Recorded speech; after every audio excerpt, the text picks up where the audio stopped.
মৃত ব্যক্তিরা কিভাবে বুঝতে পারে যে সে মারা গিয়েছে?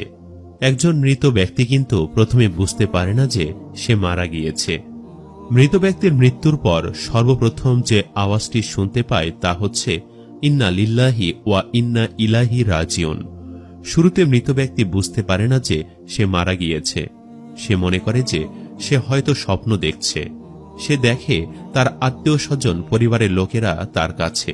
সে দেখে তাকে গোসল করানো হচ্ছে, তার জানাজা পড়ানো হচ্ছে, তাকে কবরে নামানো হচ্ছে। এরপর যখন তার দেহের ওপরে বাঁশের কঞ্চি আর মাটির স্তর পড়তে থাকে, তখন তার স্বপ্ন ভঙ্গ হয়।